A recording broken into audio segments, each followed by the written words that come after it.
अगर मुझे धमकी दे रहे हैं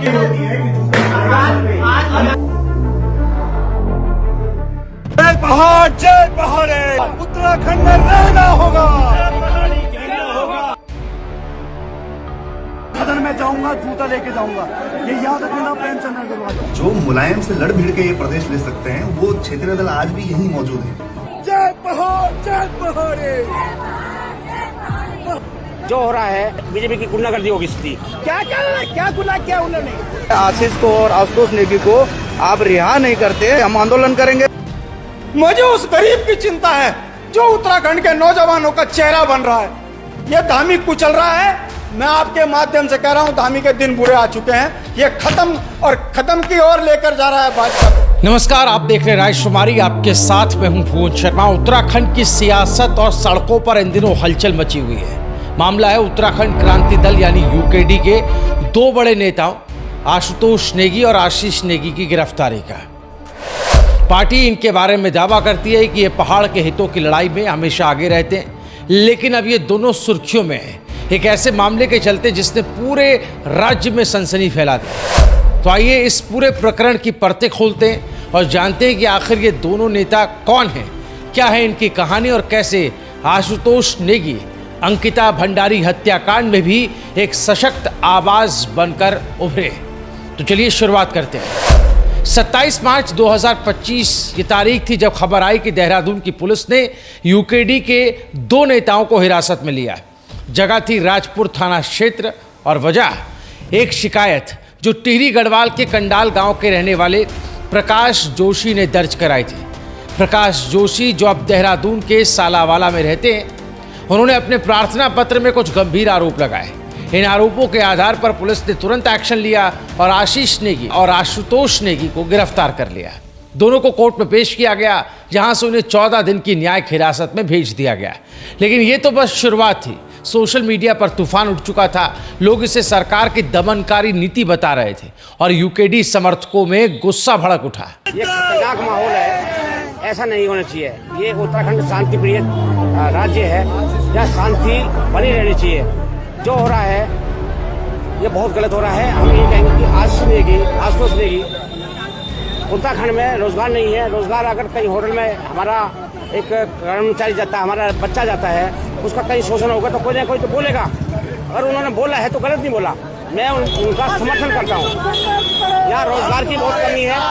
रोजगार अगर होटल वाले उनका शोषण करेगा तो बहुत गलत है ना।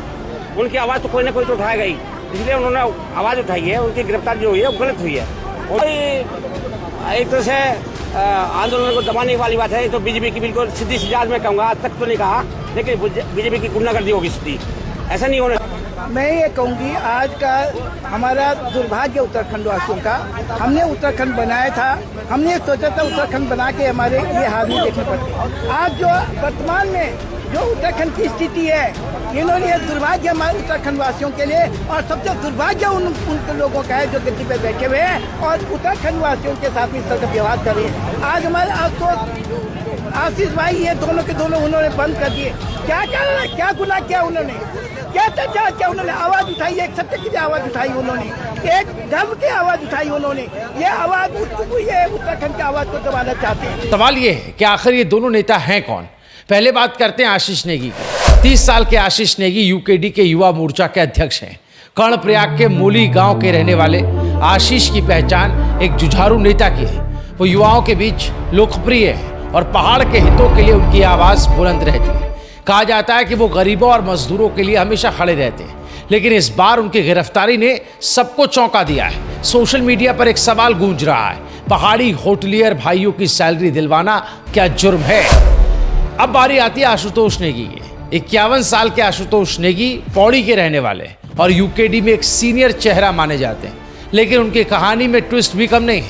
आशुतोष को पुलिस हिस्ट्री शीटर मानती है। उनके खिलाफ पहले से ही कई मामले दर्ज हैं।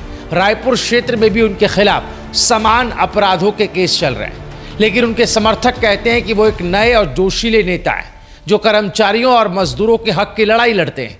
उनकी गिरफ्तारी को लेकर यूकेडी कार्यकर्ता सड़कों पर उतर आए और इसे पार्टी को कमजोर करने की साजिश करार दे रहे हैं। लेकिन दोस्तों, आशुतोष नेगी का नाम सिर्फ यूकेडी तक सीमित नहीं है। ये वही आशुतोष नेगी हैं जो 2022 के बहुचर्चित अंकिता भंडारी हत्याकांड में भी एक योद्धा की तरह लड़े। अंकिता भंडारी पहाड़ की वो लड़की जिसकी हत्या ने पूरे उत्तराखंड को झकझोर दिया था। रिजॉर्ट में रिसेप्शनिस्ट की नौकरी करने वाली अंकिता की मौत के पीछे बीजेपी नेता विनोद आर्या के बेटे पुलकित आर्या का नाम आया था। इस केस में आशुतोष नेगी ने अंकिता के परिवार के साथ कंधे से कंधा मिलाकर न्याय की लड़ाई लड़ी। वो सड़कों पर उतरे, धरने दिए और सरकार पर दबाव बनाया। लेकिन 2024 में उनकी खुद की गिरफ्तारी ने एक नया मोड़ ले लिया। विपक्ष ने इसे अंकिता केस को दबाने की कोशिश बताया। हालांकि पुलिस का कहना है कि ये पुराना मामला है और इसका हत्याकांड से कोई लेना देना नहीं। दोस्तों, ये है आशीष और आशुतोष नेगी की गिरफ्तारी का पूरा प्रकरण। एक तरफ पुलिस जांच और साक्ष्यों की बात कर रही है, तो दूसरी तरफ जनता और सोशल मीडिया इसे सियासी दबाव का खेल बता रहे हैं। क्या ये सचमुच कानून का मामला है या इसके पीछे कोई बड़ी साजिश है? जवाब तो वक्त ही देगा, लेकिन इतना तय है कि उत्तराखंड की सियासत में हमें अभी और कई घटनाक्रम देखने को मिलेंगे। यूकेडी के कार्यकर्ता जो गुस्से में हैं वो सड़कों पर उतर आए हैं। हर पहाड़ी से आह्वान किया जा रहा है कि वो आशुतोष नेगी और आशीष नेगी की रिहाई को लेकर प्रोटेस्ट करें, उनकी गिरफ्तारी के खिलाफ प्रोटेस्ट करें और इसे पहाड़ी लोगों की आवाज़ दबाने जैसा बताया जा रहा है। बहरहाल इस बारे में आपका ख्याल क्या है? आपको क्या लगता है? क्या वाकई में दमनकारी नीति अपनाई जा रही है? क्या इन दोनों की गिरफ्तारी नाजायज़ है या फिर इस पूरे मामले पर पुलिसिया एक्शन जो है वो शिकायत के आधार पर ही किया गया है? चूँकि ये आरोप लग रहे हैं यूकेडी की तरफ से ही कि इस बारे में राजनीतिक दबाव है पुलिस के ऊपर और राजनीतिक प्रेरणा से ही ये गिरफ्तारी हुई है। बहरहाल इस पूरे मामले पर खुलकर आप अपनी राय बताएं। एक वीडियो आपको दिखाते हैं जो कि आशीष नेगी का वायरल हो रहा है सोशल मीडिया पर।